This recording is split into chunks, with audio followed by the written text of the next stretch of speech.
Well, good evening and welcome back to the Journey Home program. I'm your host, JonMarc Grodi. Here on EWTN, we have this great opportunity again to hear a story, and we're joined by Father Michael Rennier, a priest of the Anglican Church of North America. Father, thanks for joining us tonight. Yeah, my pleasure. Thank you. It's great to have you here, and I'm excited to hear your story. We were talking a bit beforehand. You've got some very different backgrounds. Pentecostal on the one hand to Anglicanism, right, with some stuff in between there, but we're really excited to hear your story, so thank you. It's been a long journey. Yeah. Well, take us back to the beginning of it. Where would you like to start it out today? So I guess, okay. So to paraphrase Chesterton, yes. G.K. Chesterton, the first and best decision of my life was to be born in St. Charles, Missouri. So St. Charles, if you're not familiar with it, it's right outside of St. Louis. It's where Lewis and Clark started their journey to explore the Louisiana Territory. So it's always been a place of journeying, I think, and exploring. And I've spent most of my life there. I grew up there. I was raised as a Pentecostal or non-denominational. We weren't quite sure what we were. Sure. All I know is we went to a big warehouse, big, active, charismatic, a lot of the gifts of the Spirit in the community. And I spent all of my childhood there. It was a wonderful church, St. Louis Family Church. Pastor Jeff had $1 million smile. He'd smile and you'd see the gleam, come off his tooth. Great guy. I really learned to value a personal relationship with Jesus.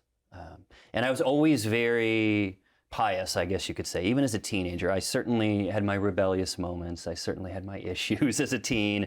But I always, I think, had a feeling that I was supposed to serve the church somehow. So at that time, I was thinking, I'm going to go to a seminary, a Bible school, maybe become a pastor. And I felt that tug. I wasn't excited about it. Right. I was always very into art, into writing, into poetry. I tried to go to art school. I applied, and I thought I'd rather do that. And then after I turned on my portfolio and I thought about, well, if I get in and I go there and I study, 20 years from now, if I'm an artist and I'm doing this professionally, am I really happy? And to be honest, I didn't think I would be. Right. And then I thought, well, even if I'm not as sure about this pastoral thing, if I'm a pastor in 20 years, do I think I'm happy? And I thought I probably would be. I do think that's my calling. But a lot was keeping me back. So in that tradition, that free church, Pentecostal, whatever we want to call it, tradition, it's an anti-tradition. There's this idea that everything is coming from the pastor himself. The quality of the preaching, the insights he has, how much we feel as parishioners that we're being fed by him, right. How excited we are when we leave church, if we find that we've emotionally had an attachment or an encounter with Christ that Sunday. And I was watching Pastor Jeff every Sunday, and I thought, he's so good at what he does. He just tells stories, anecdotes, he's insightful, he's thoughtful, he's a natural public speaker. And then I thought about myself, a skinny, nerdy kid with glasses, curly hair that I can't control, very introverted. Not that I was shy, but introverted. Could not, my hand would start shaking at the thought of talking without notes in front of any number of people. If you invite me to a dinner and there's more than, say, 6 people there, I'm probably not going. I'll put it that way. I like small groups. I like this sort of interaction. Sure. But I struggle with working a room, so to speak.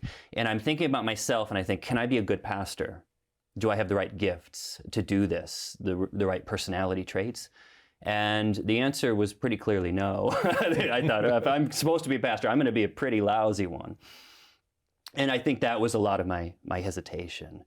But after thinking it through, praying about it, I did go ahead and I said, oh, well, I'm at least going to go to Bible school and we'll just see. We'll see what happens. So all my friends in St. Louis in that church, we were all going to Oral Roberts University, which for those who don't know where that is, that's in Tulsa, Oklahoma. It's in an area that's often called the Bible Belt. So tons of massive churches. This is where all the televangelists would hang out and have their camp meeting revivals, and that's where their TV studio was for Oral Roberts. And he was really, really a big deal in the 60s and 70s. And then he ended up building this university there. And if you've never seen the campus, it looks like the Jetsons built it. So I think in the 70s is what he thought looked cool, or what he thought looked like futuristic. Probably his vision of this is my hope, right? He had a lot of hope for the future. And he had all these missionary endeavors planned. And so he really built this interesting looking college campus, and it really developed, and it's still there to this day. And all my friends were going there, and they had a pretty good Bible program, an undergraduate degree. So I thought, well, I'll go there too, and we'll just see what happens. You know, I'll just make my home right there in the rhinestone studded belt of the buckle of the Bible belt, because that's what it is. Very gaudy. I loved it. So I went there and studied New Testament literature. Had a great time there, and also a terrible time. It's hard to explain. I first encountered really serious scriptural study while I was there in my classes, how to read the Bible. I learned how to read it in the original languages. I learned how the church fathers were reading the scriptures, and I loved all that. I felt like this was really opening me up to a lot of aspects of the faith that previously I had no clue existed. Right. But then on the other hand, I'm going to chapels. I'm going to some other little classes here and there where we're being told this sort of word of faith doctrine, which is essentially the belief that you have to perfect your own faith. You have to name what you want and claim it, right? And have faith, and whether that be healing or promotion at work or popularity or whatever it is you want, you align yourself with God's will, you name it, you claim it, and you pray for it, and you'll get it. And we would have this parade of guest speakers come through, and they would tell us all about how, oh, well, I believe God for a private jet plane for my ministry, and I got it. Another guy came in and said, well, our church owns a mall. You know, like we've got it made, we've named it, we've claimed it. And I'm sitting here again thinking, okay, well, I'm very hesitant about my own inadequacies, that I'm not convinced I can do this to start with. I was also really developing around that time a lot of issues with depression. I was clinically depressed, taking medication. I was staying up all night reading philosophy books, trying to figure out, well, what is the meaning of life? You know how when you're 19, you think that way. And I'm completely confused about who I am, where I'm going, depressed, beginning to get really, really angry, just to put it bluntly, at this Pentecostal theology that I'm being presented with, because I'm hearing that my faith wasn't adequate. So if something was wrong with me, it was my fault, and because my faith wasn't good enough. And on the other hand, I'm hearing some of the early church fathers, and I'm really beginning to grasp Scripture a little bit better, and I'm seeing this is not what they're saying at all. So there's something off here. In the way that I'm raised and the way that I'm beginning to understand my Christian heritage. Right. We're speaking tonight with Father Michael Rennier, a former priest of the Anglican Church of North America. And one thing comes to mind, and we'll probably talk about it more later, but it's some of the things that you've already mentioned, and I'm thinking now of the name it, claim it kind of gospel stuff, right? In a lot of these stories that we hear, we're coming from traditions with doctrines like this that, I mean, there are some fragments of truth. There's some echoes of truth, obviously. Absolutely. In the sense of, praying confidently for what we need, to live out our vocation, to live out our life. But outside of the home base in the church, some of these things, they spin off and they end up taking these real negative sort of turns. And this is one of them, the sense of, oh, if something bad is happening to me, or if I feel inadequate or something like that, it's my faith is wrong or not what it should be, which is, tends to, I mean, in that kind of situation, push even further away from placing our trust in God and soldiering forward, persevering through that difficult time. So there's some shreds of truth there, some fragments, but that must have been a real difficult, thing to be struggling with, at that point in your life, for sure. Right. I did not see how I fit anymore into my faith. Yeah. I was still going to class and studying. I refused to go to church. So for about a year, I would not go to church, even while I'm studying to theoretically become a pastor. So I realized I couldn't live that way going forward. A few of my professors, there was a guy named Dr. Jim Shelton, who actually happened to be a Catholic deacon, but he was teaching theology at Oral Roberts. And he had some insight into what was going on with me, and he handed me the documents of the Second Vatican Council. He said, "But Michael, I know that you're really thinking some things through now. If this helps," he was very generous. He gave me the book, probably thinking, "Oh, this kid's not going to look at this." But I read the whole thing from cover to cover. I got very intrigued. I started going around to Catholic churches in Tulsa, probably 3 or 4 of them.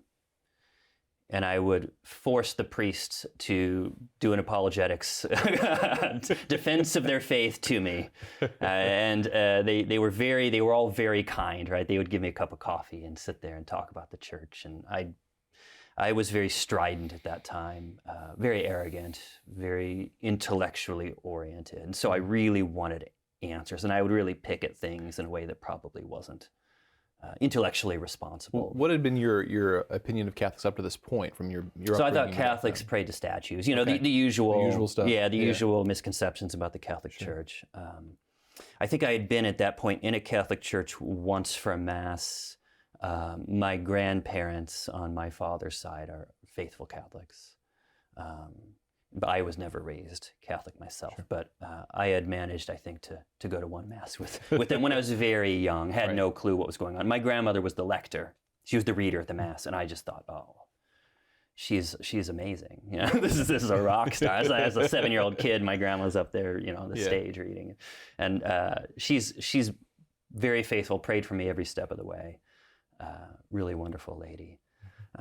And in Tulsa, I think I had, the cathedral there is called Holy Family Cathedral, and I think I had dropped in once or twice to see the Mass there. Right. Because I was starting to look for something different. I knew I don't want to go back to these Pentecostal churches. I'm too cynical at this point. Yeah.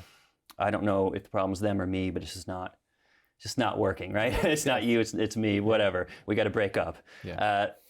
And I was very attracted to what I saw in the Mass, but also I was a little bit put off because I couldn't figure out what was happening. So pieces of it were exquisitely beautiful. They do a wonderful job at Holy Family. The worship's gorgeous. And other parts were a little bit boring because I couldn't figure out what was happening, so I didn't understand how to participate. What I was used to was, okay, there's going to be a rock band and they're going to play a lot of emotive stuff that's really going to get me worked up. And then there's going to be a really, really high quality speaker giving a homily, and he's going to really engage me because he's so skillful. Right. The Catholic Church is different, right? So it's a much more contemplative, structured, formal form of worship that in the long run, I found fit me much better. It fit my personality much better because it gives me the space and the silence that I need to pray.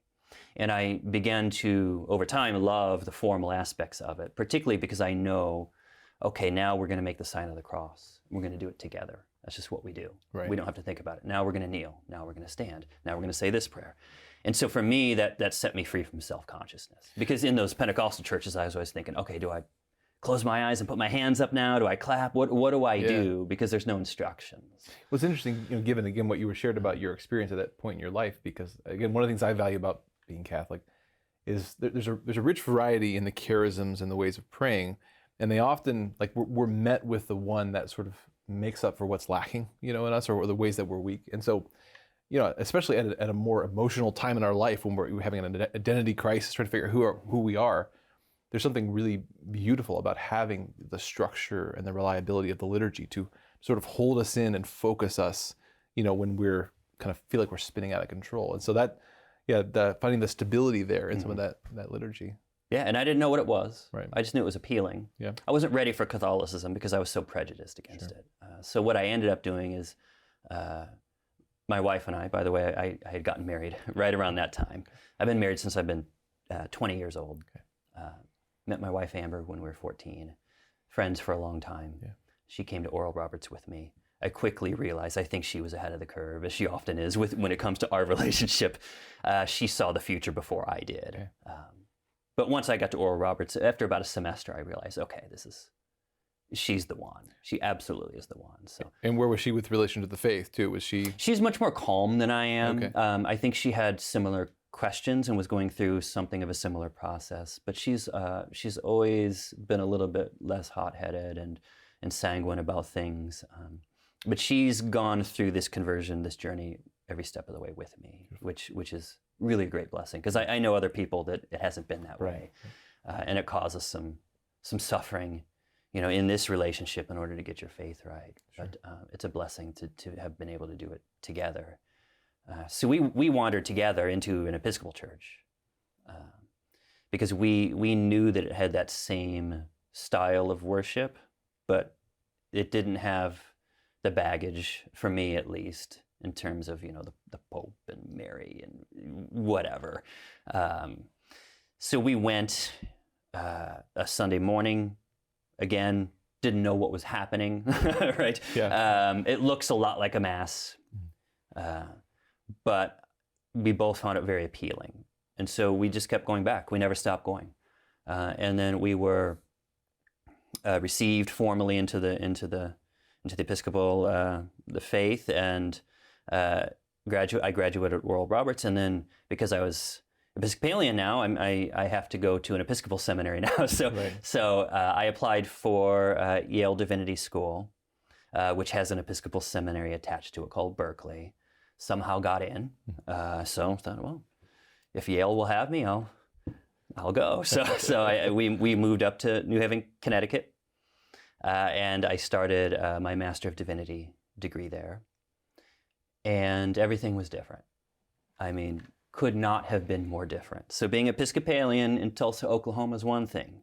And being Episcopalian in Connecticut is a different thing. Right. And looking back on it, I love the diversity. And I needed that experience in Connecticut to really helped me work on my own character, because I was very impatient, very arrogant, and I needed to learn some humility and some patience.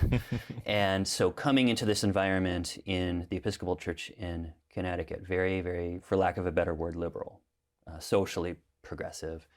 They were all over the map on marriage issues and all over the map on all sorts of other things. Very, very little theology to speak of. So the Episcopal Church is really held together by their common prayer life. So they have a book called The Book of Common Prayer, which is beautiful. It's poetry. Yeah. I miss it every day because it's so gorgeous. But underneath that, there wasn't a whole lot that we had to believe. So I was put into an environment where all of my beliefs as a sheltered homeschool kid from a Pentecostal church, in the Midwest, all of that was being put to the test. And so I had to learn over those 3 years how to be patient and thoughtful and to listen to people. And even if I didn't think they were right by the time I was through listening, to understand there was some value in their perspective. Right. You, during this time, again, kind of moving to this context where there's not a lot of doctrinal rigor, was your own theology changing in this process? Because again, you'd encountered some theologies, or at least the outcomes of certain theologies at Oral Roberts that really bothered you. Is there sort of in addition to the aesthetic, being attracted to the Mass, to the liturgy, was there any kind of doctrinal change taking place? I would say I was becoming more sacramentally minded, Sure, okay. and I was coming to understand the poetic shape of the church and our lives. And when I say the poetic shape, that's how I think of sacraments essentially. Which is, so a poem is it's about a specific thing. This leaf that fell to the ground on this autumn and I watched it. This sunset I saw on this date, and this is what I saw. This is what I experienced. But then you read it and you realize it's not about that leaf or that sunset. It's about this great universal truth. And it opens up. It's like a door into the transcendent. So it says so much more than the words. And this is what the Mass does, and this is essentially what the sacraments are. They're showing you, it's an efficacious sign, so it's a thing that you're seeing. And by virtue of what it is, it becomes a channel of grace. It's a conduit of grace. And so you're seeing in the Eucharist maybe a meal, a ceremonial meal. But what it is it's the meal for your soul. It's the heavenly banquet that keeps you from starving to death spiritually. I baptize babies, right? And what you're seeing is a ceremonial bath, just a washing. But it's doing so much more. It's changing the shape of a soul. And this was a dawning revelation for me in the Episcopal Church, that way of looking at the world. Yeah, and that's exactly what it makes me think of, this way of looking at the world, this worldview, the sacramental sort of worldview, that it's what we encounter, as you said, in the Mass, in the sacraments. One of the reasons it resonates with us is because we begin to recognize, this is the world I live in. This is the real world. It's a sacramental sort of world.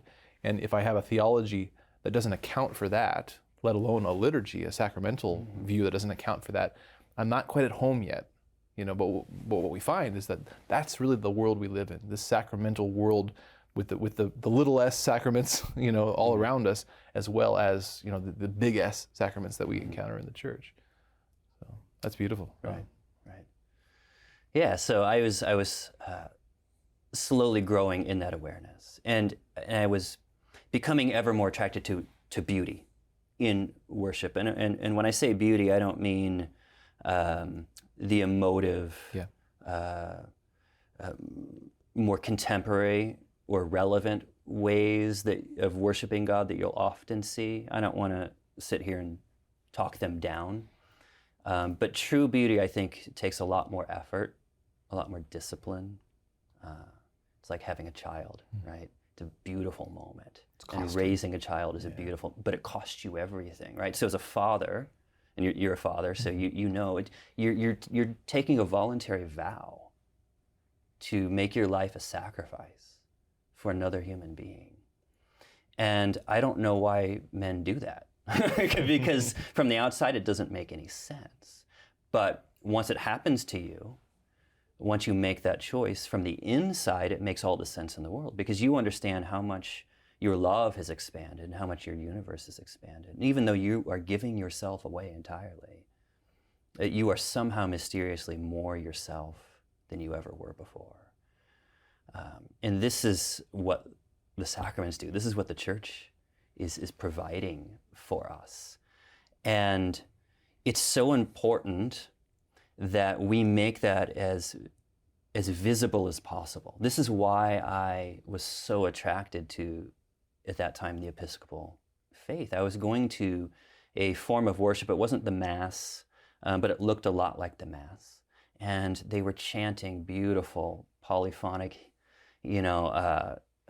hymns and songs and incense. So when you went in, it smelled like a church. It was a beautiful old stone church. This is Christ Church in New Haven.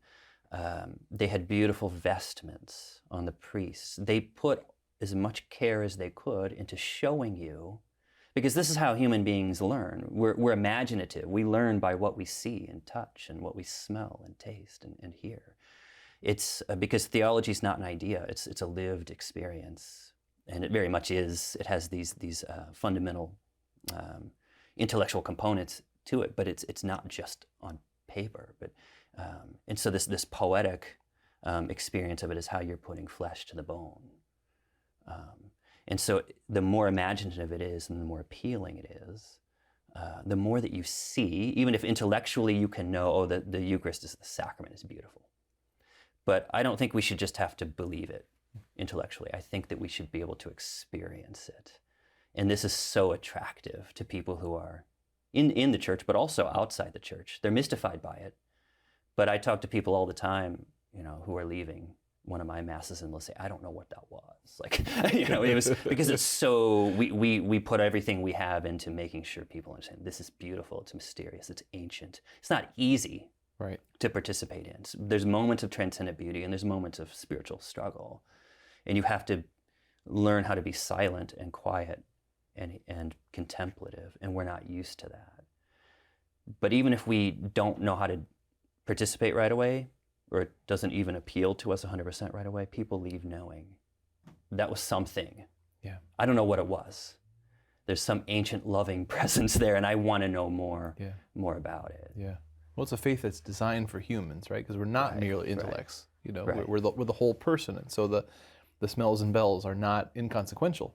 Right. Because they meet us in our humanity. Yeah, it's not a matter of taste. I like this and you like that. It's a matter of, this is how heavenly worship is described, literally, in the book of Revelation. St. John's Apocalypse says this is how worship proceeds, right? And in the Old Testament, it's the same way. Those two are very much linked, the worship in the temple and then what St. John's talking about. There's incense, there's chanting, there's beauty. God asked the tradesmen, make your finest pieces of furniture for the sanctuary, because it's a reflection of God's beauty. And we need to give him our best. Right. Let's take a little break there, Father. We'll be back to hear the rest of the story. I'm really, really intrigued by it. Again, thanks for breaking open this sacramental theology and aesthetic for us. We'll get right back to it. Again, we're joined tonight by Father Michael Rennier, a former priest of the Anglican Church of North America. And I wanted to remind you that if you go to chnetwork.org, you can find a lot of stories like Father's from all sorts of different backgrounds. And so if you're on a journey, that's a great place to start to find other companions on the journey. We'd love to be praying for you, so let us know. Again, we'll be back in just a couple minutes to hear the rest of the story. See you then.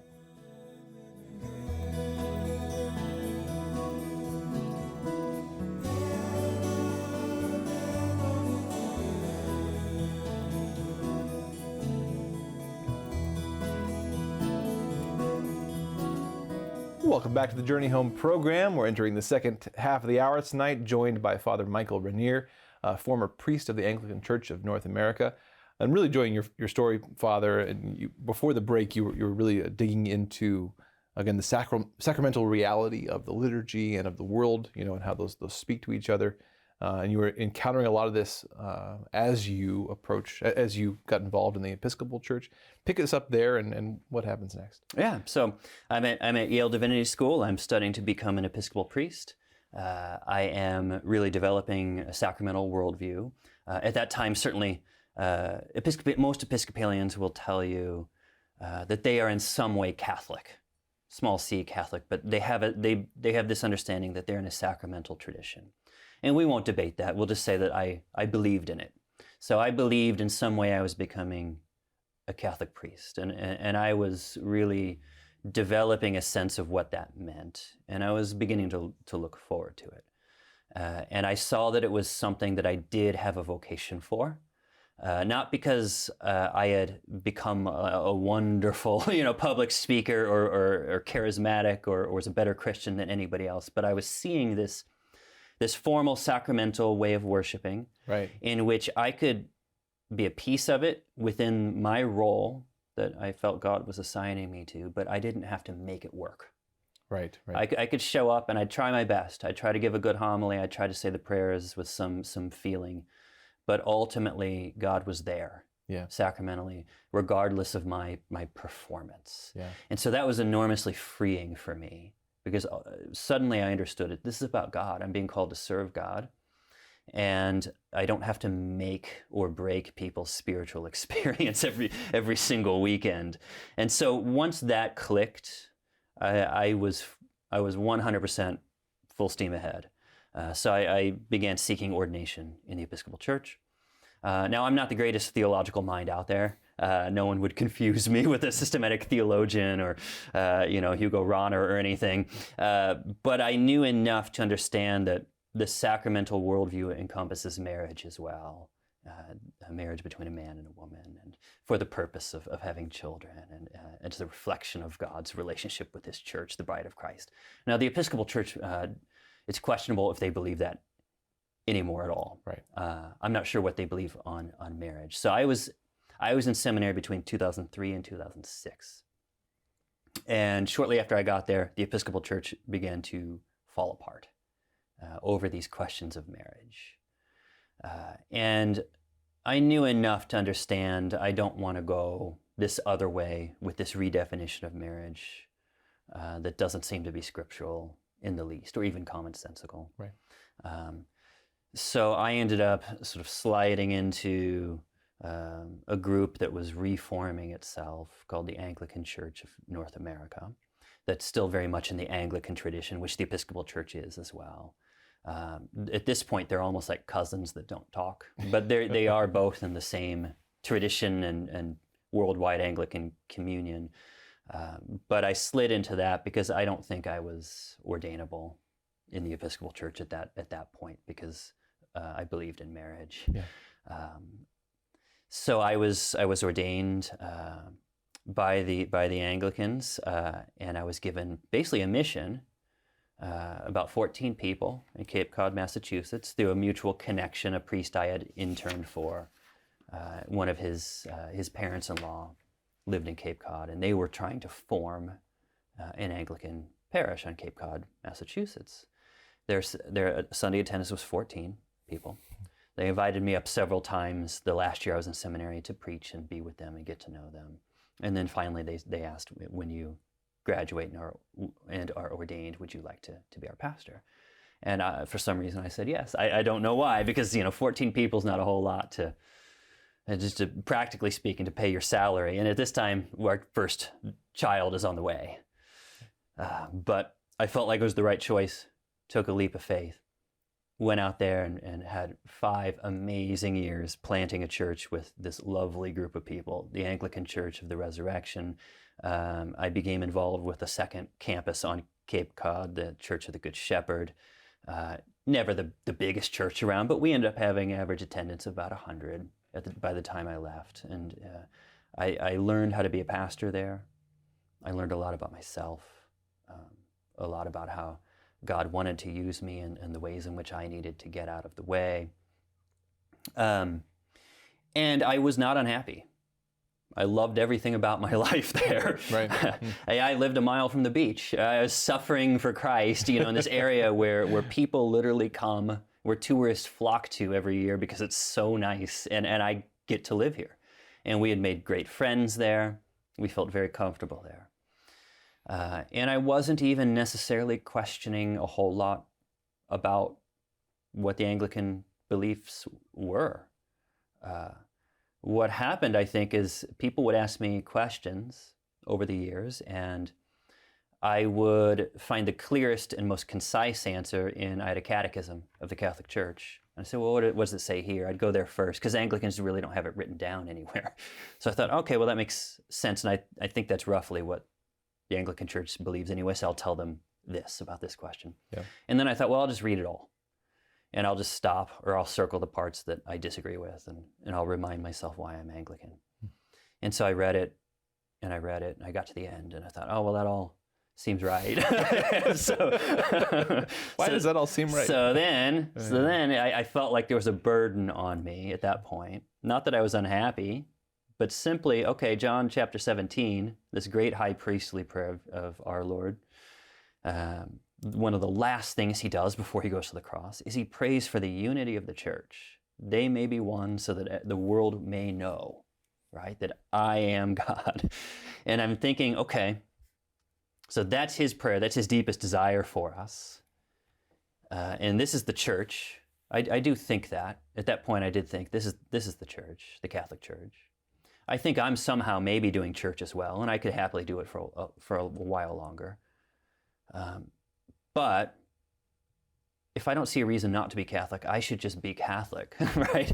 So for me, it wasn't a big, difficult process of intellectual wrestling with questions and fighting through theological dogmas and statements. And for me, it was simply, it's hard to explain.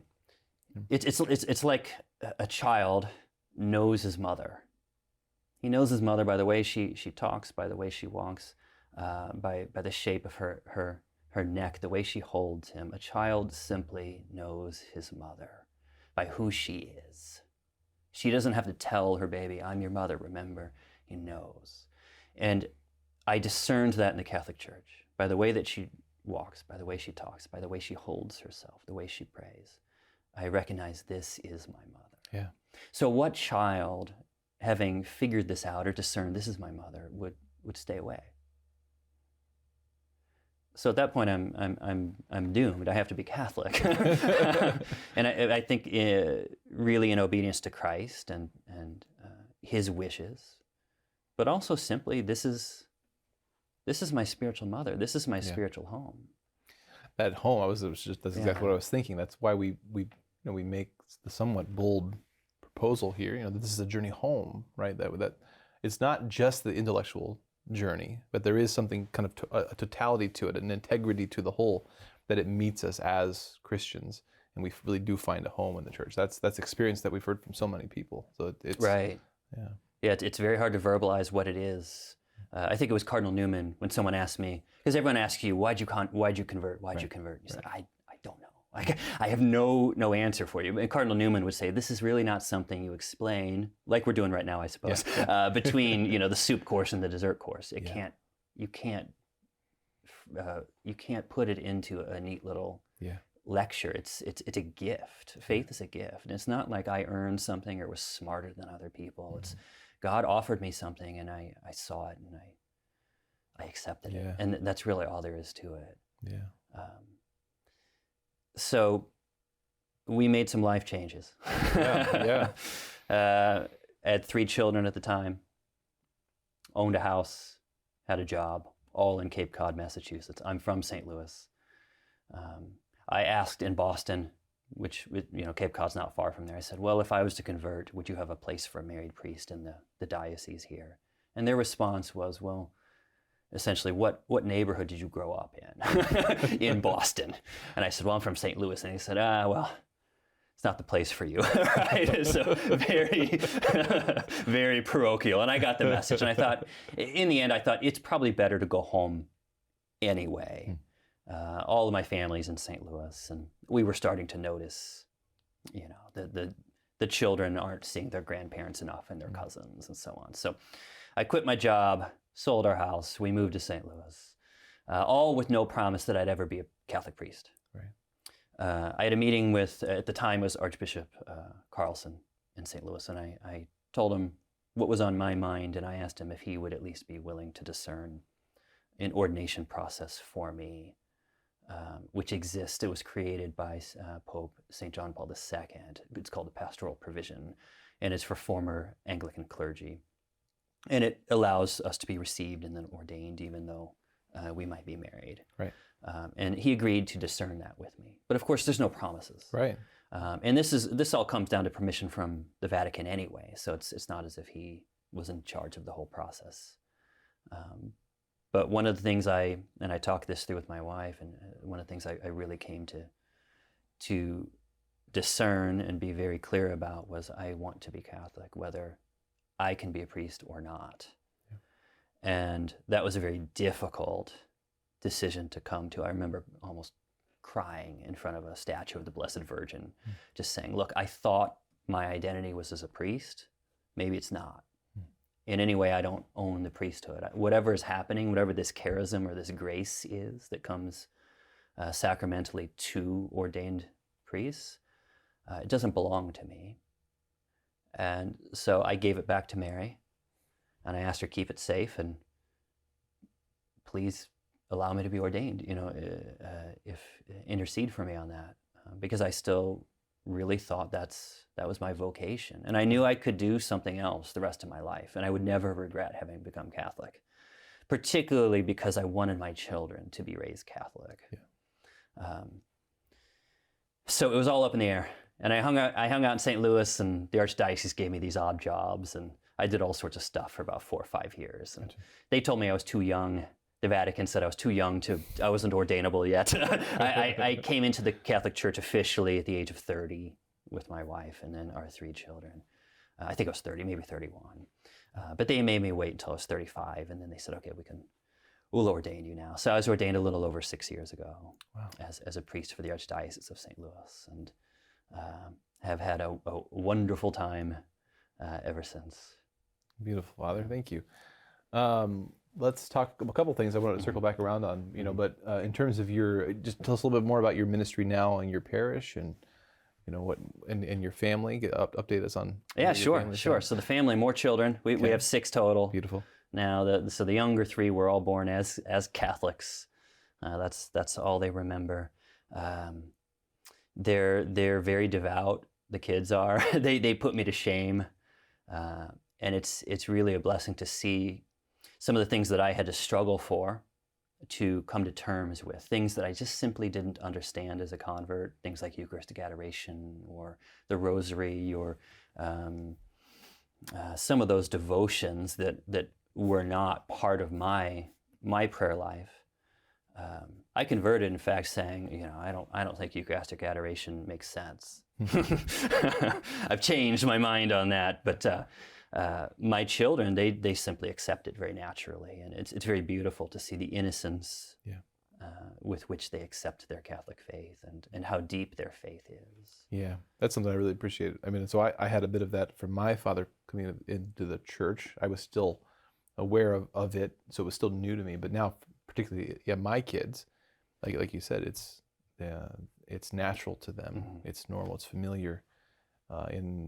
Because my father went through those struggles, because he worked through the stuff. Now it's really home for them in a particular way. So it's something I really appreciate. Right. Yeah. So I'm the pastor of a parish called Epiphany of Our Lord in South City, St. Louis. Wonderful little church, packed with families, packed with kids. I do so many baptisms. It's almost unbelievable. Yeah. I'm an okay preacher.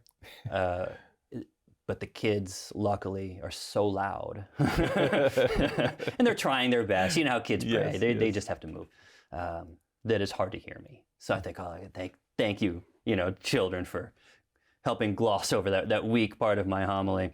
But it's really a big, messy, wonderful family at prayer. Yeah. And that's so appealing to me. And we're trying very, very hard to make it as beautiful as possible. Mm. And so it's really a family, a spiritual family that's trying to give God our best gift. Yeah. And it's not professional or it's not like it's very high stress. You got to get this part right and do this part right. Or our organist plays organ with her own toddler strapped onto her in a carrier, right? And occasionally her toddler kind of hits a note and chimes in, and the kids sing the Alleluia at the wrong time, and they whisper funny things. The other day, I right at the elevation of the host, I heard a crunching sound, and I looked over, and there was a little 1-year-old just kind of like eating a rice cake, like at a movie theater. It's hard to keep a straight face on that one. Another time, a child threw an apple at me in the middle of mass. And I thought there's something symbolic about this, right? Like Garden of Eden and the apple, and this child rolling it up. But I don't know how to explain it. I just knew that I had a hard time not laughing. But there's something really beautiful about a family at prayer. Yeah. And us trying to give God our absolute best together. And what I find is that when we do that, and when we take these considerations seriously about giving God our absolute best, and it's all there in the tradition. I hate to use the word tradition because I think it's kind of a trigger word that people hear it and they think a very specific thing. But it's just all there. Our ancestors have given us all of these beautiful treasures, these devotions, and some of the most beautiful music you'll ever hear is in the Mass. I'm obsessed with incense. I import all these like French and English incenses from monasteries, and people will say, "Oh, what'd you use today? That one was good." But to me, all of it matters. It's whimsical, yes. Yeah. But it's really important. Yeah. And I find that it appeals to families. It appeals to reverts, so people who are coming back after having been gone from the church for a long time. They come back and they're almost stunned by what they see, and they immediately reconnect. And it's not because I've done anything special myself. Yeah. It's the Mass has converted them. Sometimes people think of what they're familiar with as sort of a non-denominational, generic Christian relationship with Christ emphasis as something divergent or separate from what you're describing, the liturgy, the beauty, trying to give God our very best. But they're actually so connected, right? Because that's such a relational thing, to try to give your very best. Absolutely, and It's a reaction to the presence of the Holy Spirit. Yeah. Right? So in one context, in the Pentecostal context, you're reacting to the Holy Spirit with an emotional reaction, which I think is valid and good to a certain extent. Right. I don't want to rely on it because emotions come and go. Right. In this other context of a very beautiful, very reverent Mass, it's, okay, the presence of the Holy Spirit is here. God is with us. The communion of the saints is lingering. There's something going on that should make us very quiet, very humble, and very attentive. Because if we're not, we're going to miss it. And we're not doing it because it's a formal thing. Do this, do this, do this, do that. The formal structure of it is holding the treasure. And like I was saying earlier about that sacramental worldview, it's a reflection of heavenly worship, but it's the formal nature of it sets you free to see there's something so vital that's happening right underneath the surface. And we are being connected to the transcendent. The altar is a gateway to heaven. And it's almost like we have a foot on each side of that doorway. You know, we're living in this world, and it's good, and God loves it, and it reflects His goodness and His truth and His beauty. And I love every day I get to have here, and I hope I get as many as possible. But it is that. It is so good and beautiful because it's so intimately connected with this transcendent grace. And that is ultimately our true home. Right. Yeah, the structure and the creativity within the structure. It makes sense that some of the most beautiful art in history has happened in the context of the faith and even of the liturgy, because it's again that you mentioned again in the Pentecostal context. There's a lot of emphasis on the expression and the creativity and the emotions, but it's in their proper context, like right in the constraints of the liturgy. You know, the church gives us this context within which like creativity is heightened and beauty is heightened. Yeah. Absolutely, yeah. You need that formal structure to hold the beauty. Otherwise, it just spills away and it's gone. It's like watching a football game. Yeah. You'll see an amazing receiver make a catch right up against the sideline, and he drags his two toes, and he's just in bounds. Well, what if that sideline didn't exist? Right. That catch wouldn't have been what it was at all. It's the restraints of the game, the rules of the game that make that particular accomplishment so beautiful. And you hear it in simply the way that the church prays. It's very restrained. It's very chaste in a way, right? Gregorian chant. But underneath it, you can hear it's like building up, and it's building, and it's building, and there's something in it that's so compelling that it almost makes you want to cry. And it's not an appeal to the emotions. It's an appeal to your intellect and to your soul. Yeah. And it might spill over into the emotions. Yeah. But it doesn't start there. So it's actually an appeal to our humanity. Talk a little bit, if you would, because it seems to me that this is, it's timeless, it's eternal, it's always relevant. But in our day and age in particular, like this is an aspect of the faith that is so crucial to bring back a world that's spinning out of control. Talk a little bit about the importance of beauty and what you've been talking about in terms of our evangelization. Yeah, so what I see with particularly younger people, I won't limit it to them, but I see it a lot with them, is that they're out there and they're being told, okay, go to college, get a good job, make a lot of money, buy stuff, travel. Here's a Walmart for all your needs. Here's Amazon, they'll bring you, stuff you want, and eat this expensive meal and buy these clothes. And they go along with it, and they'll Instagram it. but they know, certainly I had a struggle with this because I was seeing it in my own life. It's not authentic. It's not that it's evil or, bad or wrong to go to Walmart and buy a nice shirt or whatever, but it's not going to fulfill our deepest desires. Right. And so people will come into a Mass. I went in, when I was still in Episcopal Church, to St. Francis de Sales Oratory, which is run by the Institute of Christ the King Sovereign Priest, which is a traditional Latin Mass order. Sure. This is in St. Louis. And it was like going into the 13th century. Everything is the best. gorgeous architecture, gorgeous music program, amazing, packed with young families. And I saw that, and I wasn't Catholic yet. And I was a little frustrated, again, those early experiences, because I didn't understand how to participate yet. But I caught right away that there's something happening here that is worth coming back and trying to figure this out. And I see that with so many people who come in to my church as well. They don't quite know what we're up to with the incense and the chanting and the vestments, and but they come back the next week because they've grasped something authentic in a very inauthentic world.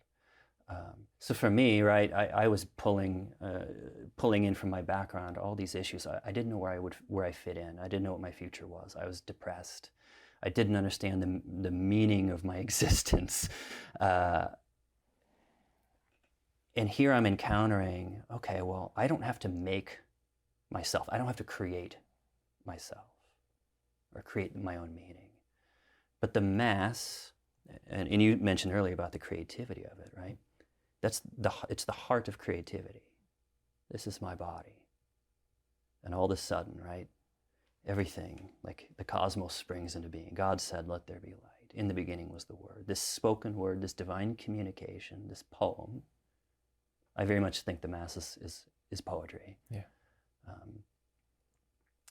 It's so creative that these new realities spring into being. And all of a sudden, I'm sitting there, I'm kneeling there. To this very day, as a priest, I'm standing in front of the altar and I'm thinking, and I'm being invited into this. God is remaking us. We don't have to make ourselves. We don't have to be perfect before we show up at the altar. We have to be prepared, but not perfect. And He accepts us as what we are. And He promises, through my grace, I will recreate you. All you have to do is receive me and be open to it, and listen to what I'm saying and receive the sacraments, and keep your heart open to this. Just a few minutes left here, but I wanted to, what's that familiar phrase, the law of prayer? I'm going to say something. I was going to laugh at me. Lex orandi, lex credendi.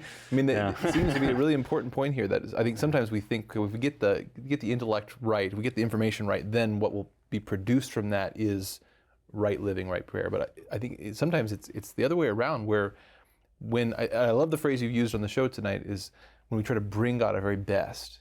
You know, God comes to us in the sacraments, in the Mass.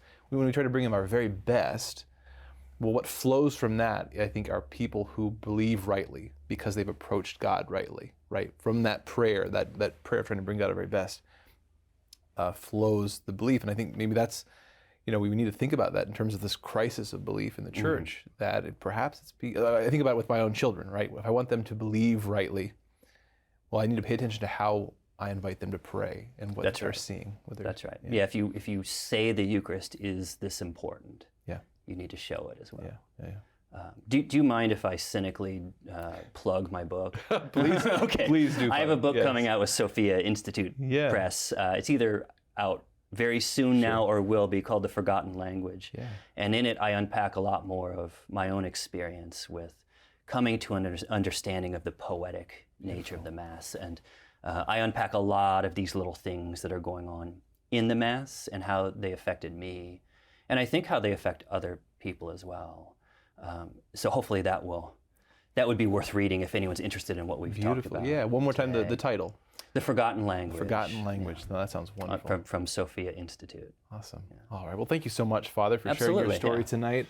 I really appreciate it. I'm very touched by it. And again, I pray that thank you for joining us for this episode. I'm praying that Father's story was an inspiration to you. Think about that a little bit, though, that lex orandi, lex credendi. Think about how you pray. So many of the stories we hear on the show here, they have that intellectual side, that apologetic side. But a lot of times it comes down to having experienced real prayer, real worship that touches us, that fills in something that we were missing. And so, especially for those concerned parents out there, like both of us, Father, think about that in your family life. So again, thank you for joining us for this episode. Check out chnetwork.org for more stories, and let us know if you're on a journey. We'd love to be praying for you, walking with you. We'd love to help you on your way. Again, this is the Journey Home program on EWTN. Thanks for joining us. We'll see you again next week. God bless.